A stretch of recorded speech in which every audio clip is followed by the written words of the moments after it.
Welcome. This is Alia Hasan from IQ school of finance. Students, पहले हम एक दफ़ा प्रेसी और कॉम्प्रिहेंशन की प्रैक्टिस पे जा चुके हैं। आज हम फिर प्रेसी प्रैक्टिस करेंगे। प्रेसी को मैं ज़्यादा से ज़्यादा प्रैक्टिस इसलिए कराना चाहती हूँ क्योंकि प्रेसी एक ऐसा क्वेश्चन है जिसमें अक्सर बच्चे बहुत ज़्यादा कंफ्यूज होते हैं।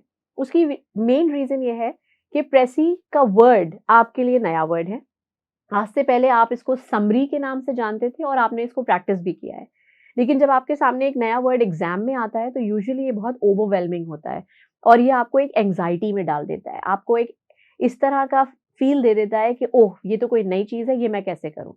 तो हम आपको आज ये बताएँगे कि ये इतना कोई ज़्यादा प्रॉब्लमैटिक या बहुत ज़्यादा एंग्जायटी में जाने वाला वर्ड नहीं है, बल्कि बहुत आसान है, बिल्कुल उसी तरह जैसे आप समरी बनाते थे। अब समरी के जो मेन पॉइंट्स हमने डिस्कस किए थे अपने प्रीवियस लेक्चर्स में, वो कुछ इस तरह से थे कि समरी की कुछ चीज़ें बहुत ज़्यादा इम्पोर्टेंट हैं। नंबर 1, समरी हमेशा एक नोट फॉर्म में होती है, व्हिच मीन्स एक पैराग्राफ। नंबर 2, क्योंकि ये डिजिटल पेपर होगा और आपको इस पेपर में एक टाइम ड्यूरेशन, एक टाइम कॉन्स्ट्रेंट मिलेगा जिसमें आपको 5 क्वेश्चंस करने हैं और उसमें से एक क्वेश्चन प्रेसी का है जो 10 मार्क्स का है। 10 मार्क्स के हिसाब से उसकी वेटेज 100 वर्ड से ज़्यादा की नहीं है और आप जब पेपर करेंगी तो आपके पास भी वहाँ वर्ड काउंट 100 या कभी मैक्सिमम 120 पे जाएगा, इससे ज़्यादा नहीं होगा। तीसरी चीज़ जो इम्पोर्टेंट है प्रेसी के लिए वो ये कि प्रेसी ओन वर्ड्स में जितनी ज़्यादा लिखी जाए उतनी ज़्यादा उसकी वेटेज होती है, क्योंकि आपका जो कंटेंट है वो 2 चीज़ों से जज होता है। एक, आपकी राइटिंग स्टाइल और दूसरा कि आपने किस तरीके से मेन आइडिया को एक्सट्रैक्ट किया है उस ओरिजिनल टेक्स्ट से जो आपको रीड करने के लिए दिया गया है। तो आज हम जिस टेक्स्ट को यूज करेंगे अपनी प्रेसी डेवलप करने के लिए वो आप ही की स्टडी टेक्स्ट बुक का पेज नंबर 186 है, जहां पर 6.16 करके एक एक्सरसाइज है और इस एक्सरसाइज को हम करेंगे। अच्छा, मैंने आपके लिए ये एक्सरसाइज इसलिए चुनी है क्योंकि इसमें कुछ फैक्चुअल इंफॉर्मेशन भी है, प्लस ये आपकी कंट्री से रिलेटेड है, तो आपको इन चीज़ों को समझने में, इनसे रिलेट करने में थोड़ी आसानी होगी।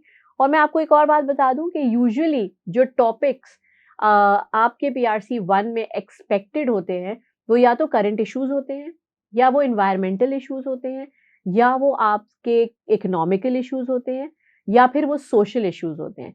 इन 4 टॉपिक्स की अगर आपने तैयारी अच्छी तरह करी या आपके एग्जाम के डेज से 1 डेढ़ महीने पहले भी आपने अपने आप को थोड़ा वेल इन्फॉर्म कर लिया इन 4 फैक्टर्स और इन 4 डोमेन्स में, तो आपके पेपर बहुत अच्छा हो सकता है क्योंकि आपके पास काफ़ी इंफॉर्मेशन आ जाएगी जो कि एसे राइटिंग, प्रेसी राइटिंग और इवन समटाइम्स लेटर फॉर्मेशन में भी बहुत काम आती है। So let's begin. Why to wait. Now आप स्क्रीन पे देख रहे होंगे कि एक टेक्स्ट है 6.16 जो कि मैक्सिमम 2 पैराग्राफ पे मुश्तमिल है, ठीक है? और इसका आपको रेफरेंस भी दे दिया गया है और ये रेफरेंस है कि ये ग्रोथ रिटर्न का कोई टॉपिक था, एक आर्टिकल जो डॉन अखबार में आया है और ये उसकी डेट है। अब मेरा आपसे सवाल ये है कि आपको ये रीड करना है, ठीक है? और एक प्रेसी डेवलप करनी है जो मैक्सिमम 100 से 120 वर्ड्स की होनी चाहिए। और मैं आपसे अब ये आपको बताती हूँ कि लेट्स से अगर ये 100 और 120 वर्ड्स की है तो ये एक प्रॉपर पैराग्राफ से ऊपर नहीं जाएगी, जो मैक्सिमम लिमिट आपके एक स्टैंडर्ड पैराग्राफ की होती है, दैट इज 12 टू 13 लाइन्स, उससे ऊपर ये पैराग्राफ नहीं जाएगा। हाँ, अगर किसी की राइटिंग बहुत ज़्यादा बड़ी है या कोई बहुत ज़्यादा गैप दे के लिखता है तो हो सकता है कि उसकी 15 टू 16 और 18 लाइन्स भी हो जाएं। लेकिन अगर आप चाहेंगे तो आप ये 12 लाइन्स या 13 लाइन्स मैक्सिमम में ख़त्म कर सकते हैं क्योंकि ये पैसेज इटसेल्फ बहुत ही ज़्यादा कंसाइज है। अब आप स्क्रीन पॉज करें और मेरा आपको मशवरा है कि अब आप एक अपनी ट्राई करें और आप इस पैसेज की एक प्रेसी तैयार करने की कोशिश करें। प्रेसी आपकी 100 से 120 वर्ड्स के बीच में होनी चाहिए। कोशिश करिएगा कि ये स्टैंडर्ड पैराग्राफ की लेंथ में रहे, जैसे कि 12 टू 13 लाइन्स, ठीक है? और अगर ये किसी की राइटिंग यानी कि हैंड राइटिंग अगर बहुत ज़्यादा बड़ी है, लार्ज है, या किसी को गैप दे के लिखने की आदत है या टाइप कर, वैसे तो आपको ये टाइप करना है पेपर में, लेकिन अगर आप रिटन प्रैक्टिस कर रहे हैं, ठीक है, तो मेरी आपको एक छोटी सी एडवाइस है कि आप अपनी लाइन्स को काउंट ज़रूर करिए कि एक लाइन में आपके कितने वर्ड्स आ रहे हैं। तो उससे आपको एक एवरेज अंदाज़ा हो जाएगा कि अगर आपने लेट्स सपोज़ एक लाइन में 5 वर्ड लिखे हैं, तो 10 लाइन में डेफ़िनिटली 50 वर्ड्स आएँगे। तो इसी तरीके से करके आप एक नोट फॉर्म में प्रेसी तैयार करें, जो इस एक्चुअल पैसेज की लेंथ से कम लेंथ में होनी चाहिए। लाइक फॉर एग्ज़ाम्पल ये 2 पैराग्राफ्स पे है और आपको इस पूरी बात को कंसाइज़ करके एक पैराग्राफ में बयान करना है। कोशिश करिएगा कि अपने वर्ड ज़्यादा यूज़ करें। अगर यहाँ से आप लेट्स से कुछ वोकैब्युलरी ऐसी देख रहे हैं जो आपने नहीं सुनी कभी, या वो कोई प्रॉपर नाउन है, या फिर वो कोई ऐसी टर्मिनोलॉजी है जो एक स्पेसिफिक कॉन्सेप्ट के लिए यूज़ की जाती है और उसका कोई अल्टरनेट नहीं है, तो आप उसे एज़ इट इज़ लिख सकते हैं। लेकिन अगर आप चीज़ों के सिनोनिम्स या उनकी सिम्प्लीफाइड वर्ज़न यानी कि सिम्प्लीफाइड वोकैब्युलरी को जानते हैं, तो मेरा आपको ये मशवरा है कि आप वो यूज़ करें। जितना वोकैब्युलरी आपकी पर्सनलाइज्ड होगी, उतनी ज़्यादा आपको मार्क्स गेन करने का मौका मिलेगा। सो अब आप जब ये पॉज़ करेंगे और ये लिखेंगे, तो आप एक और काम भी करेंगे, वो ये है कि आप अपनी ही राइटिंग की टाइमिंग को नोट करेंगे।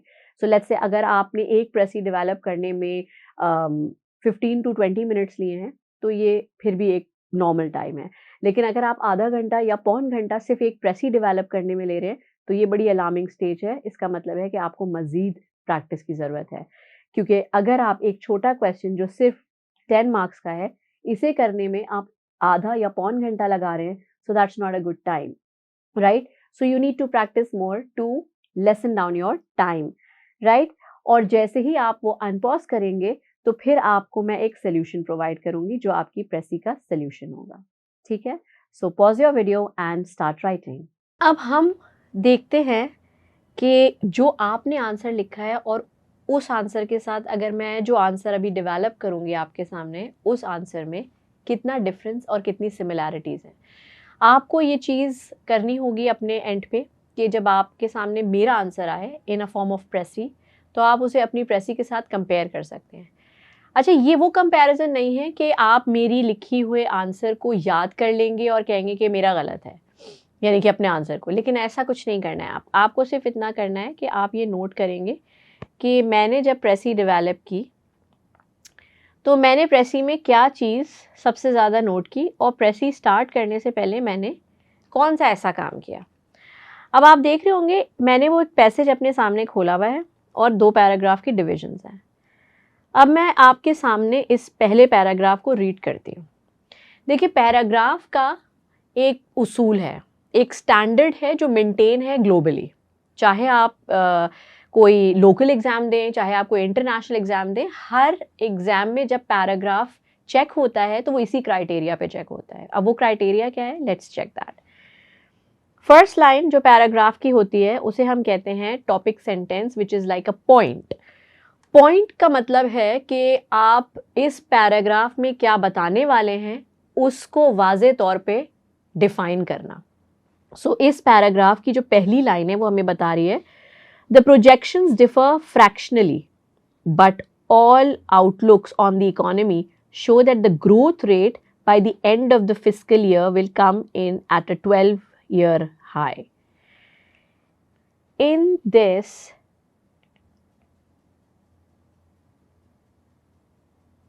paragraph,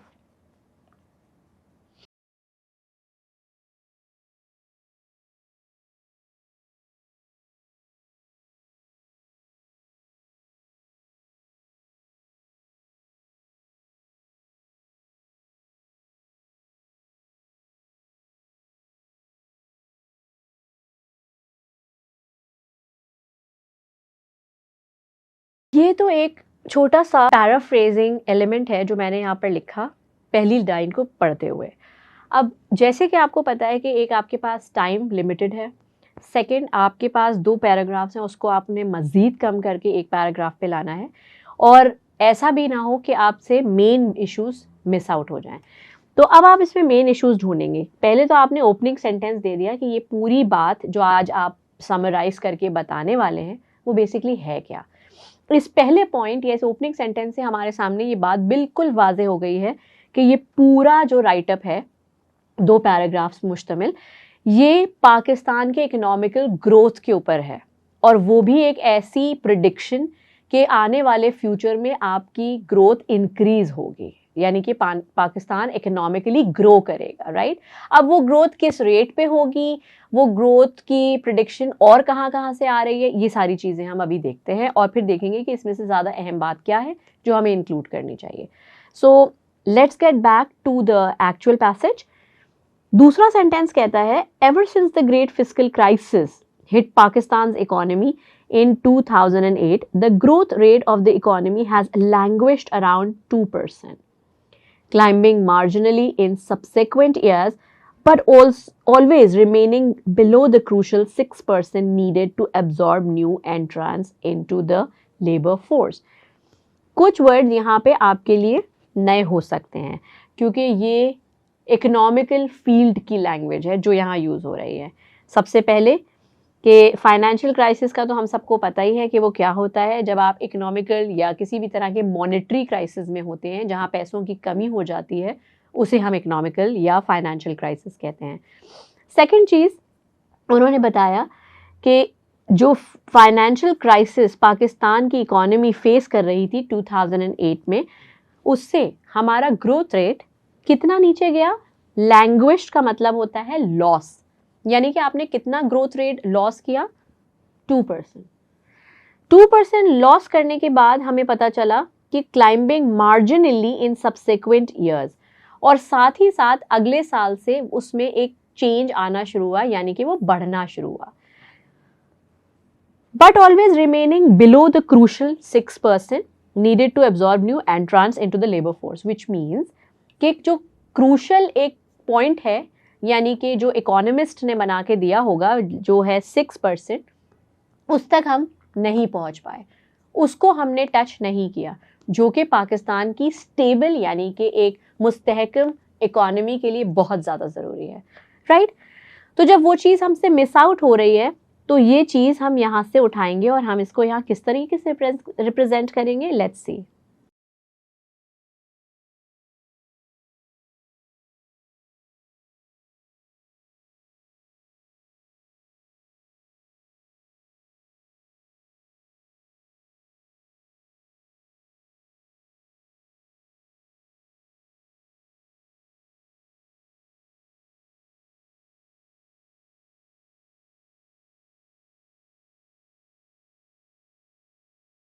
अब वर्किंग क्लास पीपल के बाद से अगर हम पॉइंट्स देखना शुरू करें तो आप देखेंगे कि इसमें कुछ फैक्चुअल इन्फॉर्मेशन है विच इज़ लाइक परसेंटेजेस।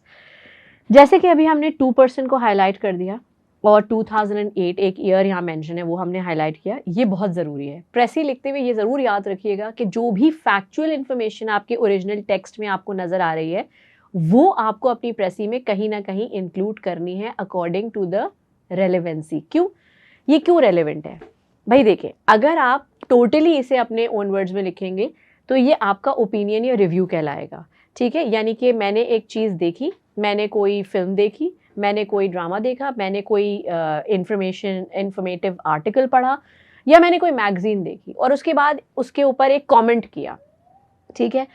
चाहे वो कमेंट कितना ही लेंदी या डिटेल्ड हो जिसमें मैं उस चीज़ को अच्छी तरह लोगों को समझाऊं, कहीं ना कहीं उसमें मेरा ह्यूमन फैक्टर इन्वॉल्व होगा जिसकी वजह से वो चीज़ बायस्ड हो जाएगी।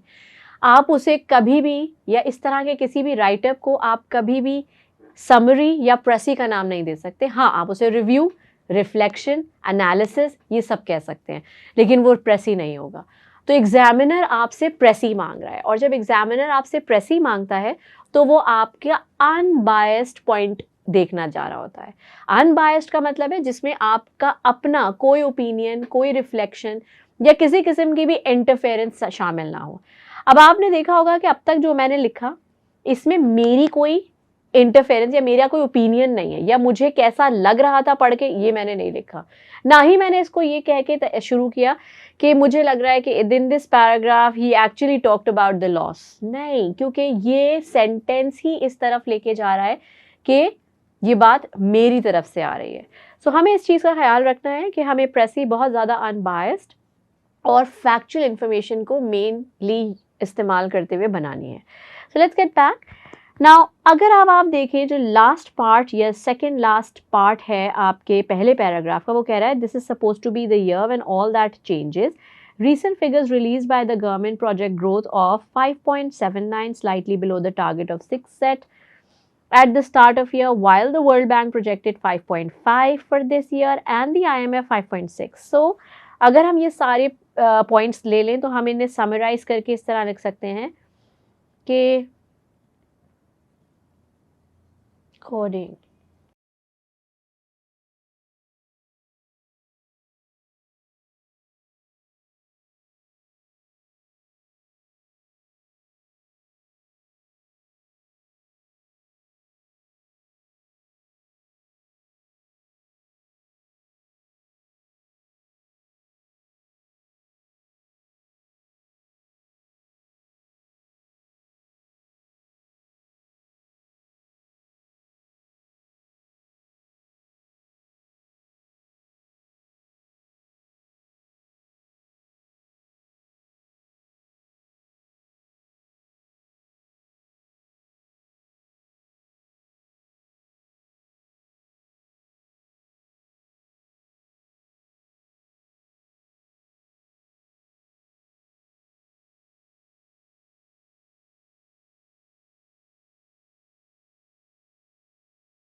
अब अगर आप देखें तो मैंने आखिरी पॉइंट को और बाकी दिए हुए सारे ही फिगर्स को एनालाइज किया और एक पॉइंट को समरी के तौर पे एंड में लिखा कि Pakistan could not exceed 5.79% of economical growth according to global perspective, but however state bank of Pakistan, ठीक है हम इसको सही कर देते हैं, यहाँ पर ये आएगा state bank of Pakistan surpassed all the predictions by stating 6% growth of Pakistan's economy by the end of the fiscal year. अब fiscal year किसे कहते हैं? fiscal year आपका economical year होता है, ठीक है, जिसमें आप economy को मेजर कर रहे होते हैं. ये जो यूजुअली जून से स्टार्ट होकर अगले जून को ख़त्म होता है, तो इस वजह से जुलाई से स्टार्ट होकर अगले जून को ख़त्म हो जाता है. So fiscal year is economical year, it's not a normal calendar year जो हम फॉलो करते हैं जनवरी टू दिसंबर, राइट. सो यहाँ तक तो ये बात हो गई. अब हम इसको थोड़ा सा आगे बढ़ाएंगे और हम देखेंगे कि आगे क्या बात हुई है. डेफिनेटली आपको ये समझ आ गया है कि ये इकोनॉमिकल ग्रोथ के ऊपर एक आर्टिकल है जो डॉन अखबार में छपा था और जिसमें यूजुअली ग्रोथ पर्सपेक्टिव से बात हो रही है. आगे इसमें क्या चीज़ें मेंशन की गई हैं वो बेसिकली ये हैं कि difference aside the fact that all these projections show the economy approaching the minimal growth rate for an economy the size of Pakistan needs to be acknowledged. What remains to be debated, however, is the quality and sustainability of this growth, not the fact it exists. ठीक है, अब ये वाली बात को अगर हम आसान करके लिखें तो आप ये देखेंगे कि इसमें ये बात हुई है. Let's go to the next page and if you want to see the text, so I'll bring that text to the next page as well. ठीक है, आ जाते हैं.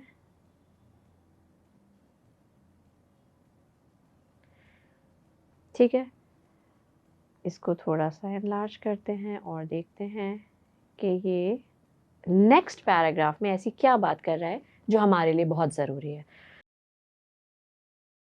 सो बेसिकली इसमें आप इस तरह से शुरू करेंगे कि इट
अब मैंने जहाँ तक ये बात आपको एक्सप्लेन की है, अगर आप इसको गौर से देखें तो ये बात वहाँ आकर रुक रही है जहाँ अब आपको वो चैलेंजेस बताने हैं जो इन्होंने यहाँ लिखे हैं, जिसकी वजह से आपकी इकोनॉमी को सस्टेन यानी कि बरकरार रखना इतना आसान नहीं है।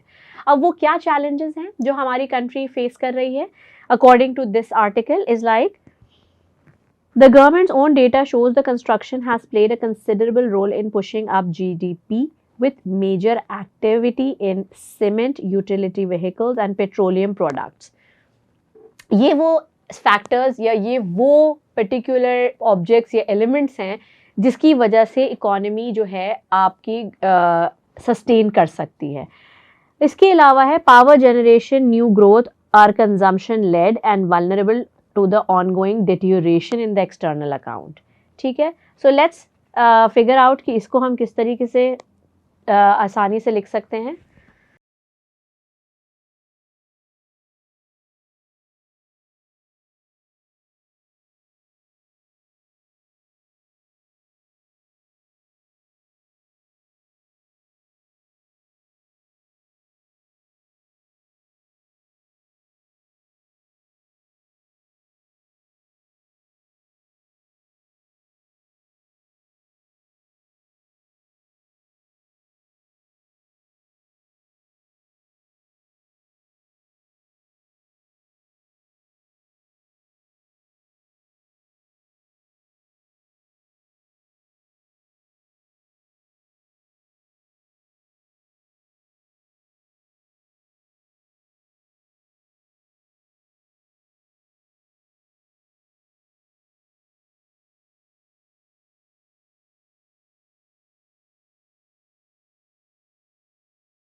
अगर आप अब इसको देखें तो ये एक प्रॉपर प्रेसी है। अगर हम इसे शुरू से पढ़ते हैं तो ये आपको इसमें आप देखेंगे कि इसमें आपके सारे फैक्चुअल पॉइंट्स, हर वो मेन चीज़ जो इस आर्टिकल में डिस्कस की गई है और स्पेशली वो वर्ड्स जो इस आर्टिकल में डिस्कस किए गए हैं उनसे हटकर उनके लिए कोई डिफरेंट वोकैबुलरी या सिनोनिमस वर्ड्स मैंने यहाँ यूज़ किए हैं। आई होप कि आपको ये कॉम्प्रिहेंसिव तरीका समझ आया होगा। Let's read it once together so that you also understand what I have written as a whole.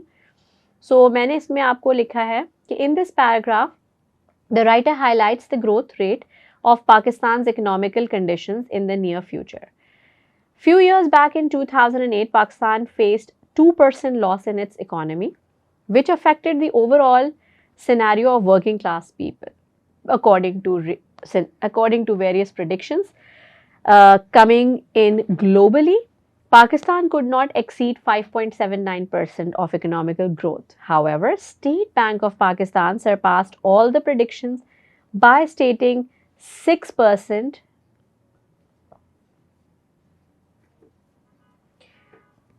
all the predictions by stating 6% growth of Pakistan's economy by the end of the fiscal year. It also suggested that the growth which is happening in Pakistan is below the expectation of the analysts. The most important point to think is how to keep this growth sustainable in coming years. when the country is facing numerous challenges such as agriculture is the biggest factor which gets greatly affected every year. When we face weather atrocities अगर आपने देखा हो इसमें एक word use हुआ, एक main इसमें एक चीज़ यूज़ हुई थी जिसे हमने लिखा है यहाँ पे vagaries of weather. Vagaries of weather का मतलब ये होता है मौसम की वो खराबियाँ जिनसे आपको बड़े नुकसान होते हैं, जैसे flood, earthquake and forest fires. So यहाँ पर वैगरीज ऑफ वेदर की जगह मैंने सिर्फ एक वर्ड यूज़ किया है जिसे एट्रोसिटीज़ का है, यानी कि तबाही। ठीक है, so atrocities similarly the factors which can help to boost the economy. Boost का मतलब होता है बढ़ा देना। Boost the economy like petroleum, cement and other utility products are not doing so well. Other than this, economy of this country is progressing at snail's pace. Snail's pace का मतलब होता है जिस तरह एक स्नेल, आपने देखा होगा साहिल समंदर पे अगर आप गए तो एक स्नेल जब शेल से निकल के चल रहा होता है तो जो उसकी स्पीड होती है वो इतनी स्लो होती है कि आप कभी कभी ये सोचते हैं कि वो चल भी रहा है या वो वहीं खड़ा हुआ है.